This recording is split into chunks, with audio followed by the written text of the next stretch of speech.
Hello, Michael. Ladies and gentlemen. It's unusual for a bridegroom's father to be asked to do a short speech during the course of a wedding, and right-handed, I'm not comfortable behind the table. I'm usually in the middle of a courtroom, pontificating to people. But today, I have wonderful clothes.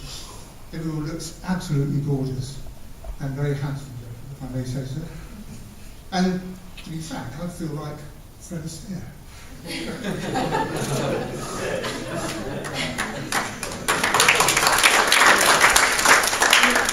Now, to do that, I realised that required a bit of energy.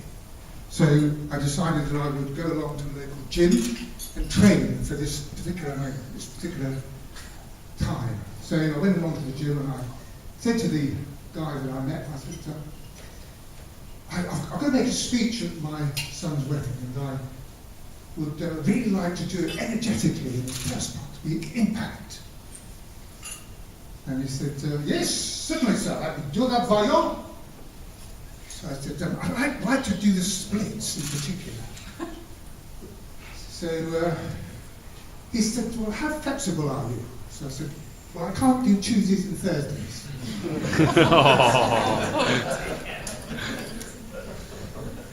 But I'm here to talk about Michael primarily, and like Andy and Anna, both myself and his mother are meant to be proud of him, and particularly for today.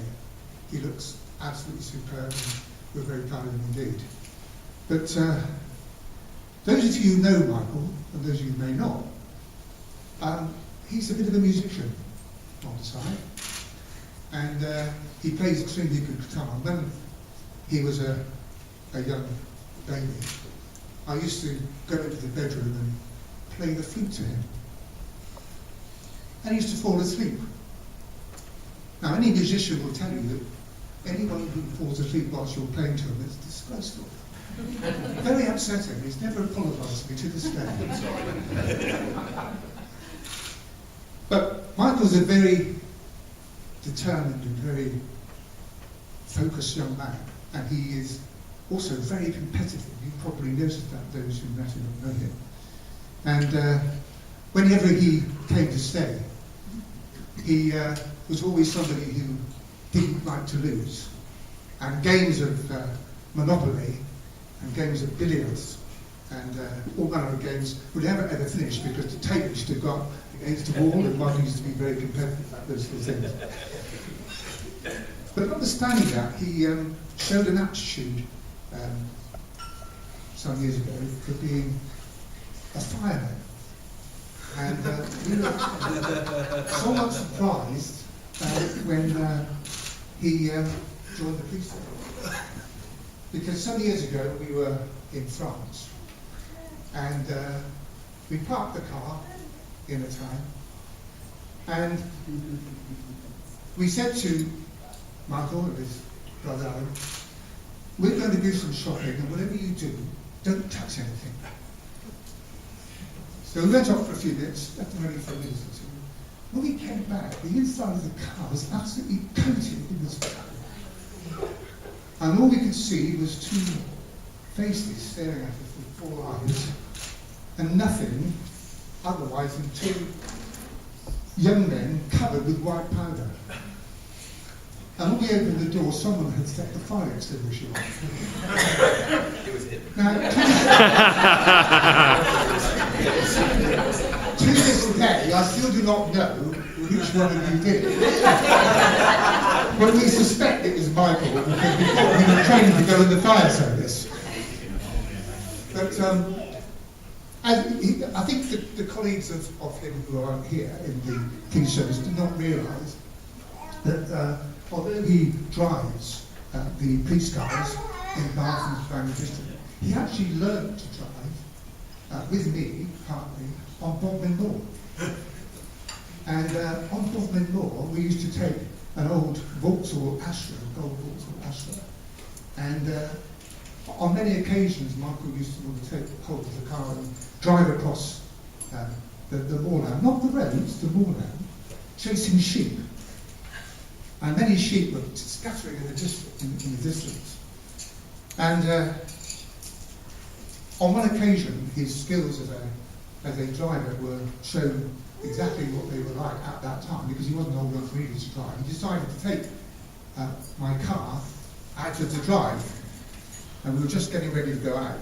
And he said, Dad, give us the keys, give us the keys. You know what's coming up. Yeah.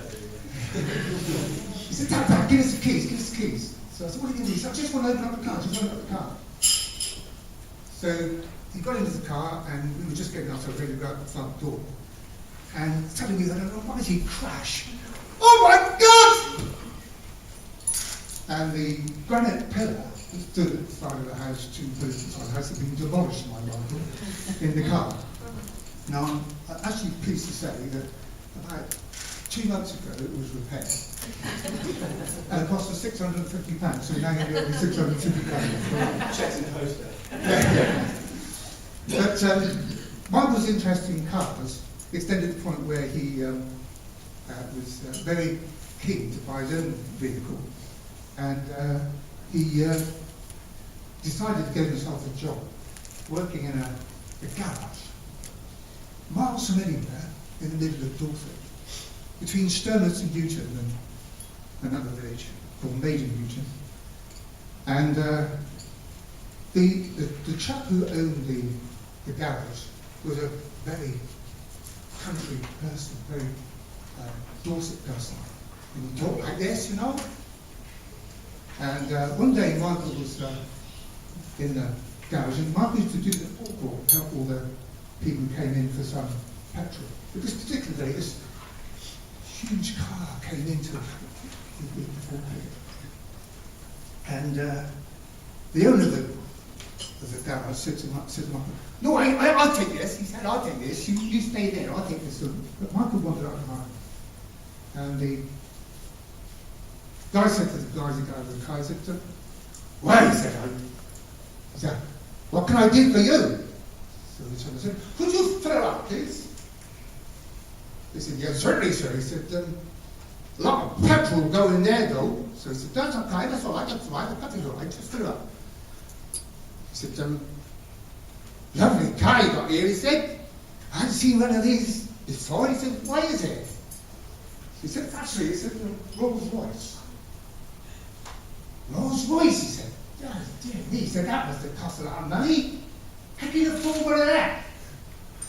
And Michael stood there listening to what was going on. And the chap said, well, actually, he said, I work in the shipping industry. I work for Canard. The guy said, well, they work for Canard as well, but they don't look how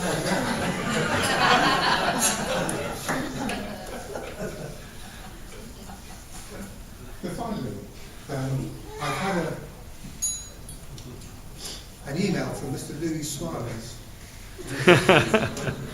He has asked me to convey messages to Michael and Anna, and he says, I'm awfully sorry that I can't be with you today, but I was informed that there was pizza on the menu, and I don't like Italian.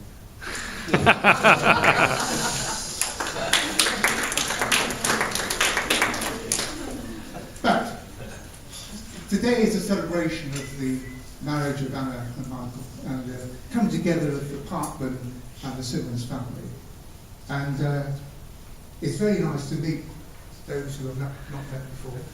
And thank you very much for all coming along to enjoy the great occasion we've had here. So can I propose a toast, ladies and gentlemen, to the families that are here today, to the Simmons, and not least the rich, the Parkman family. Ladies and gentlemen, the Simmons and Parkman family. Simmons and Parkman. Thank you very much.